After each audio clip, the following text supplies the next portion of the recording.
Friends, അപ്പോൾ എല്ലാവർക്കും തന്നെ നമ്മുടെ ചാനലോട്ട് സ്വാഗതം. നമ്മൾ 4ാമത്തെ ദിവസം വിയറ്റ്നാമിൽ പോകുന്നത് ടാംകോക്ക് എന്ന് പറഞ്ഞ സ്ഥലത്താണ്. ഹനോയിൽ തന്നെയാണ് ഈ ടാംകോക്ക് വരുന്നത്. അപ്പോൾ നമ്മൾ 3ാമത്തെ ദിവസം ഹാലോങ് ബേയിലാണ് ചെലവഴിച്ചത്. അതിൻ്റെ വീഡിയോ എല്ലാം നമ്മൾ ഓൾറെഡി നമ്മുടെ ചാനലിൽ ഇട്ടിട്ടുണ്ട്. അതെല്ലാം നിങ്ങൾ പോയിട്ട് കാണാം. അപ്പോൾ ഇന്നത്തെ വിശേഷങ്ങൾ നമ്മുടെ ടാംകോക്കിലെ വിശേഷങ്ങളായിരിക്കും. അപ്പോൾ നമ്മളിപ്പോൾ ടാംകോക്കിൽ എത്തി. ഇന്ന് രാവിലെ ഇവിടെ എത്തിയുള്ളൂ. ഹാലോങ് ബേയിൽ നിന്ന് ഇവിടെ വരെ ഒരു 230 കിലോമീറ്റർ അടുത്ത് ഉണ്ടായിരുന്നു. ഏകദേശം ഒരു 2 മണിക്കൂർ യാത്ര ഉണ്ടായിട്ടോ. അപ്പോൾ നമ്മളൊരു ഗ്രാബൊക്കെ വിളിച്ചിട്ടാണ് വന്നേ. നമ്മുടെ കയ്യിലെ പൈസയൊക്കെ തീർന്നു. നമ്മളിവിടെ ATM നിന്ന് പൈസ വിഡ്രോ ചെയ്യാൻ വേണ്ടി വന്നിരിക്കുന്നതാണ്. നമ്മുടെ നാട്ടിലെ കാർഡിൽ ഇന്റർനാഷണൽ ട്രാൻസാക്ഷൻസ് ഓൺ ആക്കിയിരുന്നു. നമുക്ക് ഇവിടെ നിന്ന് ATM വിഡ്രോ ചെയ്യാം. അതിന് ചെറിയൊരു ചാർജ്, കൺവേർഷൻ ചാർജും അതുപോലെ തന്നെ ബാങ്കിന് ചെറിയൊരു ചാർജ് ഉണ്ട്. അപ്പോൾ നമ്മൾ നോക്കിയാൽ 41,20,000 രൂപയാണ് നമ്മുടെ ATM നിന്ന് വിഡ്രോ ചെയ്തിരിക്കുന്നത്. ആരും 41,20,000 ഒന്ന് കേൾക്കുമ്പോൾ നെറ്റൊന്നും വേണ്ട. ഇവിടെ അത്രയും വാല്യൂ കുറവായതുകൊണ്ടാണ് ഇത്ര എമൗണ്ട് നമുക്ക് എടുക്കാൻ പറ്റുന്നത്. നമ്മുടെ നാട്ടിലെ ഇത് ഏകദേശം ഒരു എന്താ പറയുക, ഒരു 10,000-15,000 രൂപയൊക്കെ എടുത്ത് വരത്തേ ഉള്ളൂ. അപ്പോൾ നമ്മൾ ATM നിന്ന് പൈസയൊക്കെ എടുത്തത് നേരെ ഇവിടെ എത്തിയിട്ടോ. ഇവിടുത്തെ മെയിൻ ഒരു ആക്ടിവിറ്റി എന്ന് പറയുന്നത് ചെറിയൊരു ബോട്ടിംഗ് ആണ്. ഈ ബോട്ടിന് കുറേ പ്രത്യേകതകളുണ്ട്. അത് നമ്മുടെ വീഡിയോയിൽ ഞാൻ പറയാം. അപ്പോൾ നമ്മളവിടെ എത്തി. നമ്മുടെ അണ്ണനും അവിടെ രാവിലെ ആയിട്ട് ടിക്കറ്റിൻ്റെ ഡീറ്റെയിൽസ് എല്ലാം കാര്യങ്ങളൊക്കെ ചോദിക്കുന്നുണ്ട്. അപ്പോൾ നമ്മളോട് അവർ പറഞ്ഞത് അതൊരു ഏറ്റവും അവസാനത്തെ ഒരു പോയിന്റ് ഉണ്ട്, അവിടെ നമുക്ക് പോകാൻ പറ്റില്ല, ഫ്ലഡഡ് ആയതുകൊണ്ട് നമുക്ക് അവിടെ പോകാൻ പറ്റില്ല എന്ന് പറഞ്ഞു. നമ്മളത് ഓക്കെ പറഞ്ഞു. എന്തായാലും കുഴപ്പമില്ല, ഒരു പോയിന്റ് എല്ലാം നമുക്ക് മിസ്സാവുന്നുള്ളൂ, ബാക്കിയുള്ള എല്ലാ സ്ഥലങ്ങളും പോയി കാണാമെന്ന് വിചാരിച്ച് നമ്മളെല്ലാം ഓക്കെ പറഞ്ഞിട്ടുണ്ട്. പിന്നെ ഇവിടെ വേറെ ഇന്ത്യൻസിനൊന്നും നമ്മളിവിടെ കണ്ടില്ല കേട്ടോ. നമ്മൾ മാത്രമേ ഇവിടെ ഇന്ത്യക്കാരായിട്ട് കണ്ടോളൂ. ബാക്കി എല്ലാവരും പല രാജ്യങ്ങളിൽ നിന്നുള്ളവരാണ്. പിന്നെ ഒരു സീനറിയൊക്കെ നോക്കി, അവിടുത്തെ ഒരു ബിൽഡിങ്ങും അവിടുത്തെ ആ ഒരു പ്രകൃതി ഭംഗിയൊക്കെ നോക്കി എന്ത് രസമാണല്ലേ. പിന്നെ ആ ഒരു ബോട്ട് നോക്കി. ബോട്ട് എന്ന് പറയുമ്പോൾ അത് ഇരുമ്പോണ്ട് ഉണ്ടാക്കിയേക്കണതാണ്. എന്തായാലും നല്ലൊരു എക്സ്പീരിയൻസ് ആയിരിക്കും തന്നെ നമുക്ക് വിചാരിക്കാം. ആ മലനിരകളൊക്കെ കണ്ടോ, അവിടുത്തെ ആ ഒരു ഗ്രാമീണ ഭംഗികളൊക്കെ കണ്ടോ. അപ്പോൾ നമുക്കെല്ലാം അത് പോയി കാണാം. നമ്മളപ്പോൾ ടിക്കറ്റൊക്കെ എടുത്തു കേട്ടോ. പെർ ഹെഡ് നമുക്ക് വന്നത് ഒരു ടിക്കറ്റിന് 3 ലക്ഷം രൂപയാണ്. അപ്പോൾ നമ്മുടെ അണ്ണൻ നമ്മുടെ ടാഗൊക്കെ തന്നു. രാവിലെ ഏട്ടൻ, നിതിൻ ചേട്ടൻ, ആബിദൊക്കെ എല്ലാവരും ഉണ്ട്. നമ്മുടെ ഈ 3 ലക്ഷം രൂപ എന്ന് പറയുമ്പോൾ നാട്ടിലൊരു 10-500 രൂപയൊക്കെ എടുത്ത് വരുന്നേ ഉള്ളൂ. വലിയ എമൗണ്ട് ഒന്നും വരുന്നില്ല. അപ്പോൾ നമുക്ക് എന്തായാലും ബോട്ടിങ്ങിന് പോവാം. നമുക്കപ്പോൾ അവർ ലൈഫ് ജാക്കറ്റ് എല്ലാം തന്നിട്ടുണ്ട്. നമ്മുടെ ബോട്ട് നമ്പർ 384 ആണ്. ഞാനും അഭിമുഖിയാണ് ഒരു ബോട്ടിൽ പോകുന്നത്. അവർ 3 പേരും കൂടെ വേറൊരു ബോട്ടിലാണ്. മാക്സിമം ഒരു ബോട്ടിൽ 3 പേരെ പറ്റത്തുള്ളൂ. അപ്പോൾ എന്തായാലും നമ്മുടെ റൈഡ് സ്റ്റാർട്ട് ചെയ്തു. എന്തായാലും അതിമനോഹരമായിരിക്കും എന്ന് നമുക്ക് വിചാരിക്കാം. എന്തായാലും സംഭവം കൊള്ളാം. ഇവിടെ ഭയങ്കര കാം ആൻഡ് ക്വയറ്റാണ്. ഈ ടൗണിലെ വലിയ വാഹനങ്ങളോ അതുപോലെ തന്നെ വലിയ ഒച്ചപ്പാട് ബഹളമൊന്നുമില്ല. വളരെ ശാന്തമായിട്ടുള്ളൊരു പ്രദേശമാണ് ഈ ടാംകോക്ക് എന്ന് പറയുന്നത്. പിന്നെ ആ ഒരു ബിൽഡിംഗ് എല്ലാം കണ്ടോ, വളരെ മനോഹരമാണ്. അവിടെ പക്ഷെ അധികം ആൾക്കാരൊന്നുമില്ല കേട്ടോ. അവിടെ താമസമോ അവിടെ വലിയ കടകമ്പോളങ്ങളോ ഒന്നും തന്നെ ഇല്ല. ഈ ടാംകോക്കിൻ്റെ ഏറ്റവും വലിയൊരു പ്രത്യേകത എന്താണെന്ന് വെച്ച് കഴിഞ്ഞാൽ ഭയങ്കര ഗ്രാമീണമായിട്ടുള്ളൊരു പ്രദേശമാണ് ഈ ടാംകോക്ക് എന്ന് പറയുന്നത്. പിന്നെ ഈ നോക്കിയേ, ഈ ഒരു കാഴ്ച നോക്കിയേ, ഈ ഒരു ബോട്ടിങ്ങിൻ്റെ ഏറ്റവും വലിയ പ്രത്യേകതയാണ് ഈ കാലുകൊണ്ടുള്ള ഈ ഒരു തുഴയുന്നത്. നമ്മുടെ നാട്ടിലെ കൈ കൊണ്ടാണ് നമ്മുടെ ബോട്ട് തുഴയുന്നത്. ഇവിടെ അവർ നോക്കി ആ കാലുകൊണ്ടാണ് അവരുടെ ബോട്ട് തുഴയുന്നത്. ഇത് പുരുഷന്മാരും സ്ത്രീകളും ഉണ്ട് ഈ ബോട്ടിൽ തുഴയാനായിട്ട്. അത് പ്രായമായവർ, ഏകദേശം ഒരു 50 വയസ്സിന് മുകളിൽ പ്രായമുള്ളവരും ഈ തൊഴിലിവിടെ ചെയ്യുന്നുണ്ട്. എന്തായാലും സംഭവം കൊള്ളാം, ഒരു വെറൈറ്റി തന്നെ അല്ലേ. ഞാൻ നേരത്തെ പറഞ്ഞത് ഈ ബിൽഡിങ്ങിൽ ഇപ്പോൾ അധികം ആൾക്കാരൊന്നുമില്ല. പക്ഷേ നല്ല മനോഹരമായിട്ടുള്ളൊരു സ്ട്രക്ചറാണ് അവിടെ നമുക്ക് കാണാൻ സാധിക്കുന്നത്. നടുക്ക് കുറച്ച് പനമരങ്ങളും കാര്യങ്ങളെല്ലാം കാണാം. തെങ്ങാണെന്ന് തോന്നുന്നു. പിന്നെ നോക്കിയേ, നമ്മളപ്പോൾ പയ്യെ പോയി വന്നുകൊണ്ടിരിക്കുന്ന സമയത്ത് ചെറിയ ചെറിയ പാലങ്ങൾ വന്നിട്ടോ. അപ്പോൾ ഇവിടെയൊക്കെ വരുമ്പോൾ തലയിടിക്കാതിരിക്കാനായിട്ട് നമ്മുടെ തല താഴ്ത്തി തന്നെ പോകണം, അല്ലെങ്കിൽ നമ്മുടെ തലയൊക്കെ അവിടെ ഇരിക്കും. നോക്കി അവിടെ നോക്കി, അതെല്ലാം ചെറിയ ചെറിയ കടകളാണ് കേട്ടോ. നമുക്ക് ആ കടകളിലൊക്കെ കയറി നമുക്ക് വേണമെങ്കിൽ ഫുഡൊക്കെ കഴിക്കാം, ബിയറൊക്കെ കുടിക്കാം. അവിടെ കുറച്ച് നേരം ഇന്ന് റിലാക്സ് ചെയ്യണമെങ്കിൽ ചെയ്യാം. നമ്മളെ നമ്മുടെ ബോട്ട് ഓടിക്കുന്നവരോട് പറഞ്ഞാൽ നമ്മളവിടെ കൊണ്ടുവന്ന് ആക്കുന്നതായിരിക്കും. അപ്പോൾ നമ്മുടെ അണ്ണനും അവർ 3 പേരും കൂടെ ഉള്ള ബോട്ട് അവർ നേരെ മുന്നോട്ട് പോയിട്ടുണ്ട്. നമ്മുടെ ഈ ബോട്ട് റൈഡ് സ്റ്റാർട്ട് ചെയ്യണ ആ ഒരു പോയിന്റിൽ നിന്ന് ആദ്യത്തെ ഒരു 10-200 മീറ്റർ ഇതുപോലത്തെ ഉള്ള ചെറിയ ചെറിയ കടകളും ചെറിയ ചെറിയ വീടുകളൊക്കെ കാണാം. അവിടെ നോക്കി, അവിടെ ചെറിയൊരു വീടാണ്. ആ കാണുന്നത് ഒരു വീടാണ് കേട്ടോ. അങ്ങോട്ടൊക്കെ വെള്ളം കയറിയിട്ടുണ്ട്, ആ വീട്ടിലോട്ടൊക്കെ വെള്ളം കയറിയിട്ടുണ്ട്. പിന്നെ ഇപ്പുറത്തെ സൈഡിലാണെങ്കിൽ ചെറിയ ചെറിയ ഹോട്ടലിൽ നമുക്ക് അവിടെ സ്റ്റേ ചെയ്യാം. നിങ്ങൾ കണ്ടോ, ചെറിയ ചെറിയ ഹോട്ടൽ അവിടെയൊക്കെ നിൽക്കണമെന്നുണ്ടെങ്കിൽ എന്തുകൊണ്ട് അടിപൊളിയായിരിക്കും. ഇവിടെയൊക്കെ പിന്നെ ഈ സ്റ്റേയിനൊക്കെ ആണെങ്കിലും വലിയ റേറ്റ് ഒന്നും ഉണ്ടാവില്ല. ഇവിടെ ഭയങ്കര ചീപ്പാണ് സ്റ്റേയും കാര്യങ്ങളെല്ലാം. നമുക്ക് അവിടത്തേക്കൊന്ന് ആലോചിച്ച് നോക്കി, അവിടെയൊക്കെ രാവിലെ എണീറ്റ് വരുന്ന ഒരു സീനറിയൊക്കെ ആലോചിച്ച് നോക്കി. എന്തായാലും കൊള്ളാം. ഭയങ്കര എന്താ പറയുക, നമുക്ക് കാണാൻ നല്ല രസമുണ്ട് ഇതെല്ലാം. നോക്കി നേരത്തെ പറഞ്ഞില്ലേ ആണും പെണ്ണുങ്ങളും ഉണ്ടെന്ന്. അവരുടെ ബോട്ട് തുഴയുന്നത് ഒരു ചേച്ചിയാണ്, പ്രായമായിട്ടുള്ളൊരു ചേച്ചിയാണ് അവരുടെ ബോട്ട് തുഴയുന്നത്. അവർ നമ്മുടെ ഇപ്പോൾ ബാക്കിലായി. ഫോറിനേഴ്സൊക്കെ അവരുടെ റൗണ്ട് ട്രിപ്പ് കഴിഞ്ഞ് തിരിച്ചു വരുന്നുണ്ട്. മുകളിൽ നോക്കി ആ ഒരു മലനിരകളൊക്കെ നോക്കി, അതിൻ്റെ ചുറ്റിനും നോക്കുകയാണെന്നുണ്ടെങ്കിൽ കുറേ പാടങ്ങൾ കാണാം. നമുക്ക് ഈ സമയത്ത് ഈ യാത്രകൾ പോകുന്ന സമയത്ത് കുറേ നെൽപ്പാടങ്ങൾ കാണാം. അതുപോലെ തന്നെ കുറേ ആൾക്കാർ അവിടെ നിന്ന് ചൂണ്ടിടുന്നത് കാണാം. എന്ത് രസമുള്ളൂ, എന്ത് ഭംഗിയാണ്, നല്ല രസം. നമ്മൾ ഇന്നലെ ഹാലോങ് ബേയിൽ പോയി കഴിഞ്ഞപ്പോൾ ഇതുപോലത്തെ ഒരു കാഴ്ചപ്പാടായിരുന്നില്ല. അവിടെ നമ്മളൊരു കടലിലൂടെയാണ് പോയത്. മലനിരകളിലൊക്കെ ഇതുപോലെ തന്നെ ഇത്രയും ഒരു പച്ചപ്പ് കാര്യങ്ങളൊന്നും ഉണ്ടായില്ല. അവിടെയാണെങ്കിൽ ആ ചുഴലിക്കാറ്റ് വന്ന് ബാധിച്ചതിൻ്റെ കുറേ പ്രശ്നങ്ങളെല്ലാം ഉണ്ടായിരുന്നു. അതിൻ്റെ കുറേ നാശനഷ്ടങ്ങളൊക്കെ സംഭവിച്ചിട്ടുണ്ടായിരുന്നു. പക്ഷേ ഈ ഒരു ഭാഗത്തൂടെ ആ ചുഴലിക്കാറ്റ് വലിയ രീതിയിൽ ബാധിച്ചിട്ടില്ല. അപ്പോൾ അതുപോലെ തന്നെ നല്ലൊരു പച്ചപ്പുണ്ട്, നല്ല രസമുണ്ട്. ഈ ഒരു യാത്ര നമുക്ക് എക്സ്പീരിയൻസ് ചെയ്യാനായിട്ട്. നമ്മുടെ പ്രദേശത്തിരിക്കുന്ന ബോട്ടിൽ നമ്മുടെ രാഹുലേട്ടനും നിതിൻ ചേട്ടനും ശ്രീരാജ് ചേട്ടനൊക്കെ ഉണ്ട്. അപ്പോൾ ഞാൻ നേരത്തെ പറഞ്ഞ പോലെ പ്രായമായിട്ടുള്ളൊരു ചേച്ചിയാണ് അവരുടെ ബോട്ട് ഈ കാലുകൊണ്ട് തുഴഞ്ഞുകൊണ്ടിരിക്കുന്നത്. അവർക്ക് ഈ കാലുകൊണ്ട് തുഴയാന്ന് പറയുമ്പോഴേ അത്ര നിസ്സാരമായിട്ടുള്ള കാര്യവുമല്ല. അതും എത്രയോ ദൂരമാണ് ഇവർ കാലുകൊണ്ട് തുഴയണേന്ന് അറിയോ. ഇവർക്കിത് ഇപ്പം നമ്മളെ കൊണ്ടുവന്നാക്കി കഴിഞ്ഞാൽ അടുത്ത കസ്റ്റമറിനെയും അവർക്ക് ഇതുപോലെ കൊണ്ടുപോകേണ്ടതായിട്ട് വരും. പിന്നെ ഈ ഒരു യാത്ര ഏറ്റവും വലിയൊരു പ്രത്യേകത പറഞ്ഞാൽ ഇതുപോലത്തെ ചെറിയൊരു കേവിൻ്റെ അകത്തോട്ട് പോകുന്നതാണ്. ഈ ഒരു നമ്മൾ ഹാലോങ് ബേയിൽ ഇതുപോലത്തെ ഒരു കേവിലൂടെ പോയിരുന്നു. പക്ഷെ അതും ഇത് നമ്മൾ നല്ല വ്യത്യാസമുണ്ട്. ഇത് അത്യാവശ്യം വലിയൊരു കേവ് ആണ്. എന്തായാലും നമുക്ക് അതിനകത്തോട്ട് കടക്കാം. സംഭവമൊക്കെ കൊള്ളാട്ടോ. നമുക്ക് ഭയങ്കര എക്സൈറ്റഡ് ആയിട്ട് തോന്നുന്നുണ്ട്. അവിടെ നിന്ന് കുറച്ച് പേര് വരുന്നുണ്ട്. വേറൊരു ഇന്ത്യക്കാരെ ഞാൻ ഈ ഒരു പ്രദേശത്ത് കണ്ടില്ല. എല്ലാവരും വേറെ കുറേ രാജ്യങ്ങളിലുള്ളവരാണ്. ഇന്ത്യക്കാരും ഞാൻ തന്നെ ഇവിടെ കണ്ടില്ല. നോക്കി ആ ഒരു മനോഹരമായിട്ടുള്ളൊരു കേവ് നോക്കി. ഇതിൻ്റെ അകത്തോട്ട് വെട്ടമില്ല കേട്ടോ. അപ്പോൾ ആർട്ടിഫിഷ്യലായിട്ട് അവർ വേറെ ലൈറ്റ് കാര്യങ്ങളെല്ലാം അറേഞ്ച് ചെയ്തിട്ടുണ്ട് ആ ഒരു വെട്ടത്തിന് വേണ്ടിയിട്ട്. എന്ത് മനോഹരമാണ്. ഇത് പ്രകൃതി തന്നെ ഉണ്ടാക്കി വെച്ചിരിക്കുന്ന ഒരു മനോഹരമായിട്ടുള്ളൊരു സംഭവമാണ്. ഇതൊക്കെ നമ്മൾ ലൈഫ് ടൈമിൽ ഒരു തവണയെങ്കിലും ഇവിടെയൊക്കെ ഒന്ന് എക്സ്പീരിയൻസ് ചെയ്യാതെ പോയി കഴിഞ്ഞാൽ വളരെ മിസ് ചെയ്യും നമുക്ക്. എന്തായാലും ഇത് മനുഷ്യരായിട്ട് നിർമ്മിച്ചതല്ല, എല്ലാം പ്രകൃതി തന്നെ. പ്രകൃതിയുടെയൊക്കെ എന്താ പറയുക, ഒരു വികൃതി എന്ന് പറയാം. അത്ര മനോഹരമായിട്ടുള്ളൊരു സംഭവം. മുകളിൽ നിന്ന് കുറച്ച് വെള്ളത്തുള്ളികൾ ഇട്ടിട്ട് വീഴുന്നു. എനിക്ക് തോന്നുന്നു ഈ ഹാലോങ് ബേയിലെ തന്നെ ചുണ്ണാമ്പ് മലകളാണ് ഇതെന്ന് തന്നെ തോന്നുന്നു കേട്ടോ. ലൈം സ്റ്റോണുകളാണെന്ന് തോന്നുന്നു. ഇത് പാറക്കെട്ടുകളല്ലാന്നാണ് എനിക്ക് തോന്നുന്നത്. എനിക്ക് അതിനെപ്പറ്റി വലിയൊരു അറിവോ ധാരണകളോ കാര്യങ്ങളോ ഒന്നും ഇല്ല.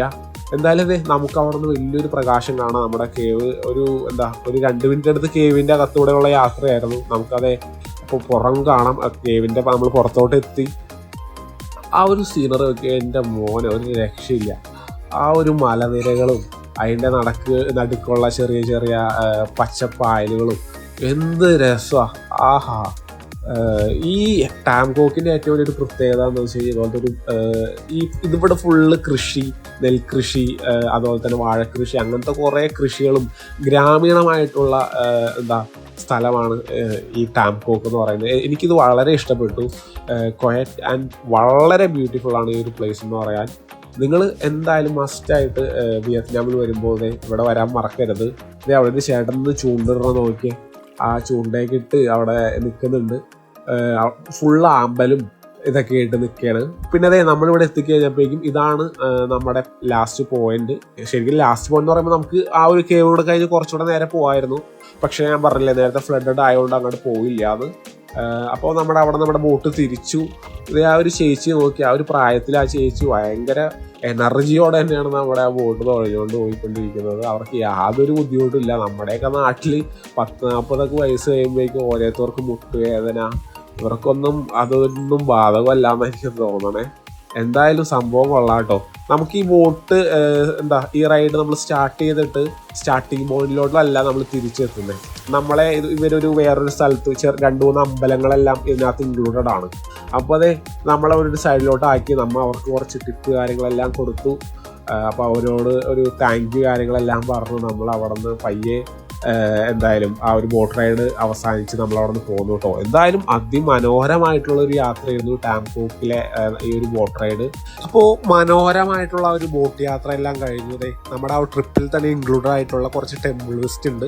അപ്പോൾ നമ്മൾ ആ ടെമ്പിൾ കാണാനായിട്ടാണ് പോകുന്നത്. 3 ടെമ്പിളിലാണ് പറഞ്ഞിരിക്കുന്നത്. ഈ പറയുന്ന ആ ഒരു വണ്ടിയും എല്ലാം ഇതിനകത്ത് ഇൻക്ലൂഡഡ് ആണ്. നമുക്ക് സെപ്പറേറ്റ് ചാർജ് ഒന്നും കൊടുക്കണ്ട. അപ്പോൾ നമ്മുടെ ആ വണ്ടി കയറിയപ്പോൾ സൗത്ത് കൊറിയ എന്നുള്ള 2 പേരും കൂടെ ഉണ്ടായിരുന്നു. അപ്പോൾ അവരോട് നമുക്ക് കുറച്ച് സംസാരിച്ചൊക്കെ ഇരുന്നു. പിന്നെ വേറൊരു പ്ലാനിൽ നമ്മളോട് കുറച്ച് ചേഞ്ച് വരുത്തി. ഇന്ന് സത്യം പറഞ്ഞാൽ നമ്മൾ ഇന്ന് വൈകുന്നേരം തിരിച്ച് ടാംകോക്കിൽ നിന്ന് ഹാനോയിലോട്ട് പോകാമെന്നായിരുന്നു പ്ലാൻ. നമ്മൾ ആ പ്ലാൻ ചേഞ്ച് ചെയ്തു. ഈ സ്ഥലം എല്ലാവർക്കും തന്നെ ഇഷ്ടപ്പെട്ടു. അതുകൊണ്ട് ഇന്ന് വൈകുന്നേരം ഇവിടെ സ്റ്റേ ചെയ്തിട്ട് നാളെ രാവിലെ ഹാനോയിലോട്ട് പോകാമെന്നുള്ള രീതിയിലാക്കി. ആ ഒരു പാടം ഒക്കെ നോക്കി എന്ത് രസമല്ലേ കാണാൻ. എന്തായാലും സെറ്റ് സ്ഥലമുണ്ട് ഈ ടാംകോക്ക് എന്ന് പറയുന്നത്. ഇവിടെ സത്യം പറഞ്ഞാൽ ഞങ്ങൾക്ക് ഇനി ഒരു ദിവസമല്ല 2 ദിവസം കൂടെ നിൽക്കണമെന്നൊക്കെയാണ് നമുക്കിപ്പോൾ ഇവിടെ വന്നു കഴിഞ്ഞപ്പോൾ തോന്നിയത്. അപ്പോൾ നമ്മുടെ ആദ്യത്തെ അമ്പലം എത്തി. ആ ഒരു ടെമ്പിളാണ്, ഫസ്റ്റ് ടെമ്പിളാണ് ഇപ്പോൾ നമ്മൾ വന്ന് ഇറങ്ങിയിരിക്കുന്നത്. ഈ ഒരു ടെമ്പിളിൻ്റെ ആ ഒരു ഭംഗിയൊക്കെ നോക്കിയാൽ ബാക്കിൽ ആ മലനിരകളും ആ ഒരു ടെമ്പിൾ കാണാൻ എന്ത് ഭംഗിയാണെന്ന് നോക്കിയാൽ. ഈ ഒരു ടെമ്പിളിൻ്റെയൊക്കെ ഒരു പ്രത്യേകത എന്ന് വെച്ചാൽ നമ്മൾ ഈ ചൈനീസ് സീരീസ്, കൊറിയൻ സീരീസിലൊക്കെ കാണുന്ന പോലത്തെ ആ ഒരു ഭയങ്കര ഒരു എസ്തറ്റിക് ആയിട്ടുള്ളൊരു ടെമ്പിൾസാണ് നമുക്കിവിടെ കാണാൻ സാധിക്കുന്നത്. നല്ലൊരു ഫോട്ടോസും അതുപോലെ തന്നെ നല്ല വീഡിയോസും കാര്യമെല്ലാം എടുക്കാൻ പറ്റുന്ന നല്ലൊരു ആംബിയൻസ് ആയിട്ടുള്ള കാം ആൻഡ് ക്വയറ്റ് ആയിട്ടുള്ള ഒരു ടെമ്പിള്. അധികം റഷോ കാര്യങ്ങളോ ഒന്നും തന്നെ ഇല്ല. അപ്പോൾ നമ്മളവിടെ കുറച്ച് നേരം ചുറ്റി ആ ടെമ്പിളിൻ്റെ കാഴ്ചയെല്ലാം കണ്ടു. നമ്മളത് അപ്പോൾ അവിടെ നിന്ന് പയ്യെ ഇറങ്ങി. അപ്പോൾ നമ്മളത് അടുത്ത സ്പോട്ടിലോട്ട് പോവുകയാണ്. ആ ഒരു വഴിയൊക്കെ കണ്ട നല്ല രസമില്ലേ. നമുക്കിവിടെ പിന്നെ സൈക്കിള്, സ്കൂട്ടറൊക്കെ റെൻ്റ് എടുത്ത് ഈ ഗ്രാമം ഫുള്ള് ചുറ്റി കാണാം. അതിനുവേണ്ടി കുറേ ഫോറിനേഴ്സ് ഇവിടെ വന്നിട്ട് കുറേ നാളുകളായിട്ട് ഇവിടെ താമസിക്കണവരുണ്ട്. അപ്പോൾ അതായത് നമ്മൾ അടുത്ത ടെമ്പിളിലോ എത്തി. ഞാനൊരു ടെമ്പിളിലുള്ള വീഡിയോസ് കാര്യങ്ങളൊന്നും എടുത്തില്ല. അത് അത്ര സുഖമായിട്ട് തോന്നിയില്ല. നോക്കിയേ ഫോറിനേഴ്സ് സ്കൂട്ടറിലൊക്കെ വരുന്നത് നമുക്കും അതുപോലെ എടുക്കാവുന്നതാണ്. നമ്മളെന്തായാലും ഈ ഒരു സ്പോട്ട് ലാസ്റ്റ് പോയിന്റിൻ്റെ അടുത്ത് തന്നെ നമ്മുടെ ഒരു സ്റ്റേ എടുത്തിരിക്കുന്നത്. നമ്മൾ ഇവിടെ വന്നപ്പോൾ കണ്ട് സംസാരിച്ച് ആ സ്റ്റേ എടുത്തതാണ്. എന്തായാലും ഇത്ര മനോഹരമായിട്ടുള്ളൊരു സ്ഥലത്തിൻ്റെ അടുത്താണ് നമ്മൾ സ്റ്റേ എടുത്തേക്കുന്നത്. അതുപോലെ തന്നെ ഇവിടെ ലേഡീസിന് ഷോർട്സ് എല്ലാം ഇട്ടിട്ട് അതിൻ്റെ അകത്തോട്ട് കയറാൻ പറ്റില്ല. ഷാള് കാര്യങ്ങളെല്ലാം വേറെ സെപ്പറേറ്റ് വാങ്ങിച്ച് ധരിക്കണം, എന്നാലാണ് എനിക്ക് എൻട്രി ഉള്ളൂ. ആ ഒരു പ്ലേസ് നോക്കി എന്തും മനോഹരമാണെന്ന് നോക്കിയ ഗൈസ്. ആ ഒരു മലകളും ആ ഒരു ചെറിയൊരു തടാകവും പൂക്കളും ആ മലയുടെ നടുക്കായിട്ട് തന്നെ ഒരു കവാടം കണ്ടു. ആ കവാടത്തിലൂടെയാണ് നമ്മൾ ടെമ്പിളിലോട്ട് പോകുന്നത്. അപ്പോൾ നമ്മൾ ആ ടെമ്പിളിലോട്ട് പോകുന്ന വഴികളാണെന്നുണ്ടെങ്കിൽ വെള്ളമൊക്കെ കയറി കിടക്കുകയാണ്. ആ പായലൊക്കെ കയറി കിടക്കുന്ന വെള്ളം നോക്കി എന്ത് രസമാണല്ലേ. ആ വെള്ളത്തിലൂടെ നടന്നു വേണം നമുക്കപ്പോൾ ആ ടെമ്പിളിലോട്ട് ചെല്ലാനായിട്ട്. എനിക്കൊരു രക്ഷയില്ല. എനിക്ക് വന്നതിൽ ഈ ടെമ്പിൾ ഭയങ്കരമായിട്ട് ഇഷ്ടപ്പെട്ടു. അപ്പോൾ നമ്മൾ ടെമ്പിളിൻ്റെ അകത്തോട്ട് നമുക്ക് കയറി. ഇവിടെ വന്നപ്പോഴേക്കും ആ ഒരു സ്ഥിതി മാറിയിട്ടുള്ളൂ. നമ്മൾ നേരത്തേക്ക് പോയപ്പോൾ ഭയങ്കര റഷൊന്നും ഉണ്ടായില്ല. ഇവിടെ വന്നപ്പോൾ അത്യാവശ്യം നല്ലോണം ആൾക്കാരുണ്ട്, അത്യാവശ്യം റഷുണ്ട്. അപ്പോൾ നമ്മളിവിടെ വന്നു. നമുക്കിനി ഇവിടുത്തെ കാഴ്ചകളൊക്കെ പയ്യെ കാണാം. നല്ലോണം ആൾക്കാർ ഇവിടെ വന്നിട്ടുണ്ട്. ആ ഒരു ടെമ്പിളൊക്കെ നോക്കി, ആ ഒരു കൺസ്ട്രക്ഷൻസ് കാര്യങ്ങളെല്ലാം നോക്കി. ഇതൊരു മൗണ്ടൈൻ്റെ മുകളിലാണ് ഈ ഒരു ടെമ്പിൾ സ്ഥിതി ചെയ്യുന്നത്. അതുപോലെ തന്നെ ഈ ടെമ്പിളിലോട്ട് വരുമ്പോൾ പല പല സാധനങ്ങൾ, വിഷറികൾ, സൂര്യറുകളൊക്കെ വിൽക്കുന്ന പല പല സ്ത്രീകളെയൊക്കെ ഞാൻ ഇവിടെ വന്നപ്പോൾ കണ്ടു. ഞാനും അതുപോലെ തന്നെ ആ ഒരു വിഷറി കണ്ടു, ഒരു പച്ച വിഷറി വീഷണ ആ ഒരു ചേച്ചിനെ കണ്ടു. അത് വിൽക്കാൻ വേണ്ടി വെച്ചിരിക്കുന്നത്. ആ ചേച്ചിയുടെ അടുത്ത് നമ്മളും ഒരു വിഷറി എല്ലാം വാങ്ങിച്ചു. എന്തായാലും ഇവിടത്തേക്ക് ഒരു ഓക്സിജൻ എന്നൊക്കെ പറഞ്ഞാൽ പ്യുവർ ഓക്സിജൻ, നല്ല ഒരു കാം ആൻഡ് ഭയങ്കര ഒരു സന്തോഷമാണ് നമുക്കിതൊക്കെ വന്ന് കാണുമ്പോൾ കിട്ടുന്നത്. അതുപോലെ തന്നെ ഭയങ്കര കൂളാണ് കേട്ടോ. ഭയങ്കര ഒരു തണുപ്പാണ് ഇപ്പോൾ ഇവിടുത്തെ ഒരു കാലാവസ്ഥ വരുന്നത്. മഴയോ കാര്യങ്ങളൊന്നും ഇല്ല, എങ്കിൽ പോലും നല്ലൊരു തണുപ്പുണ്ട്. അപ്പോൾ നമ്മുടെ രാഹുലേട്ടനും അവരെല്ലാവരും ആബിദക്കയും ശ്രീരാജേട്ടനും നിതിൻ ചേട്ടനൊക്കെ അവിടെ നടന്ന് കാണുന്നുണ്ട്. അപ്പോൾ ഒരു രക്ഷയില്ല ഗായ്സ്. അപ്പോൾ നിങ്ങൾ ഇവിടെ വരണമെന്നുണ്ടെങ്കിൽ ഈ ടെമ്പിളൊക്കെ ഒരിക്കലും മിസ്സാക്കാതിരിക്കുക. നമ്മളപ്പോൾ ആ ടെമ്പിളും ബോട്ട് റൈഡൊക്കെ ഫുള്ളായിട്ട് ആസ്വദിച്ച് ഒരു വൈകുന്നേരം 3 മണിയായപ്പോഴേക്കും ആ ഒരു ആക്ടിവിറ്റി കാര്യങ്ങളെല്ലാം കഴിഞ്ഞു. അപ്പോൾ നമ്മളവിടെ ആ സ്റ്റേ ചെയ്യണ ആ ഒരു പ്ലേസാണ്. നമ്മൾ ആ രാവിലെ ടെമ്പിൾ കണ്ടില്ലേ, ആ ടെമ്പിളിൻ്റെ സൈഡിൽ കുറച്ച് പായൽ പിടിച്ചിരിക്കുന്ന ലേക്ക് കണ്ടില്ലേ, അതിൻ്റെ സൈഡിൽ തന്നെയാണ് നമ്മുടെ സ്റ്റേയിലും കാര്യങ്ങളും എടുത്തിരുന്നത്. നമ്മളവിടെ ഒന്ന് റെസ്റ്റൊക്കെ എടുത്തു. വൈകുന്നേരം ആയപ്പോഴേക്കും നമ്മളും ഒരു സൈക്കിൾ റെൻറ്റിനൊക്കെ എടുത്തിട്ട് പയ്യെ ഇറങ്ങിയൊക്കെയാണ് ആ നൈറ്റ് ലൈഫ് ആസ്വദിക്കാൻ വേണ്ടിയിട്ട്. ആ പോകുന്ന വഴിയിലുള്ള എല്ലാ വീടുകളിലും പുറത്ത് ലൈറ്റെല്ലാം ഇട്ടിട്ടുണ്ട്. നല്ല ഭംഗിയുണ്ട് അതെല്ലാം നമുക്ക് കാണാനായിട്ട്. വളരെ മനോഹരമാണ് സുഹൃത്തുക്കളെ. ഇവിടുത്തെ ആ ഒരു രാത്രിയും പകല് ഒരു രക്ഷയില്ല. നിങ്ങളെല്ലാവരും കണ്ടാണല്ലോ. രാത്രിയും അതുപോലെ തന്നെ വേറൊരു അറ്റ്മോസ്ഫിയർ ആണ്. ആ ലൈറ്റുകളും കാര്യങ്ങളെല്ലാം കാണാൻ തന്നെ വളരെ രസമുണ്ട് കേട്ടോ കാണാൻ. പിന്നെ നമ്മൾ പോയിക്കൊണ്ടിരിക്കുമ്പോൾ നമ്മൾ രാവിലെ ബോട്ട് റൈഡ് സ്റ്റാർട്ട് ചെയ്ത് ആ ഒരു പോയിന്റിൽ എത്തി നോക്കിയേ. അപ്പോൾ അവിടെ കുറേ നാട്ടുപുറത്തുള്ള ആൾക്കാർ ഡാൻസ് ഒക്കെ കളിക്കുന്നുണ്ട്. എന്ത് രസമാണല്ലേ, പാട്ടൊക്കെ വെച്ച് ഡാൻസ് ഒക്കെ കളിച്ച് അവർ ആസ്വദിക്കുകയാണ് അവരുടെ ജീവിതം. നമ്മുടെ നാട്ടിലും ഇതുപോലുള്ള കുറേ കാര്യങ്ങളൊക്കെ ഉണ്ടായിരുന്നെങ്കിൽ നന്നായേനെ. പിന്നെ അവിടെ കുറേ സ്ട്രീറ്റ് ഫുഡ് കാര്യങ്ങളെല്ലാം ഉണ്ട്, നമുക്ക് അതൊക്കെ എക്സ്പ്ലോർ ചെയ്യാം. അപ്പോൾ നമ്മളെന്തായാലും ഇന്ന് കുറച്ചുകൂടെ വെറൈറ്റി ആയിട്ട് എന്തെങ്കിലും കഴിക്കണമെന്ന് വിചാരിച്ചു. പിന്നെ നമ്മളിവിടെ വന്നപ്പോൾ കണ്ടത് ഇവർ തന്നെ മേക്ക് ചെയ്യുന്ന ബിയേഴ്സ് ഇവിടെ അവൈലബിൾ ആണ്. അപ്പോൾ നമ്മൾ അത് ആസ്വദിക്കാനും കൂടെ ആണ് വന്നത്. ഒരു ഗ്ലാസ്സിന് 5 രൂപയ്ക്ക് വരുന്നുള്ളൂ. അപ്പോൾ നമ്മൾ നല്ലൊരു റെസ്റ്റോറൻറ്റിൽ കയറി നിർത്തി പൊരിച്ച കോഴിനെയൊക്കെ നമ്മൾ ഓൾറെഡി പറഞ്ഞിട്ടുണ്ട്.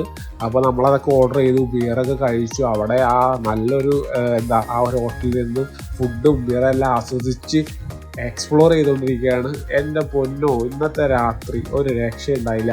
എന്തായാലും വിയറ്റ്നാമിൽ വന്നിട്ട് ഞാൻ ഏറ്റവും ഹാപ്പി ആയിട്ടുള്ളൊരു ദിവസം ഇന്നാണ്. അപ്പോൾ അതൊക്കെ കഴിഞ്ഞതേ നമ്മൾ അവിടെ നിന്ന് ഇറങ്ങി കഴിഞ്ഞപ്പോഴേക്കും നമ്മളൊരു പാർട്ടി കണ്ടു. ഇത് ചെറിയൊരു ബസ്സാണ്, ഈ ബസ്സിനകത്താണ് ഈ പാർട്ടി വരുന്നത്. ഇതിനകത്ത് വേറെ എൻട്രി ഫീസോ കാര്യങ്ങളോ ഒന്നും തന്നെ ഇല്ല.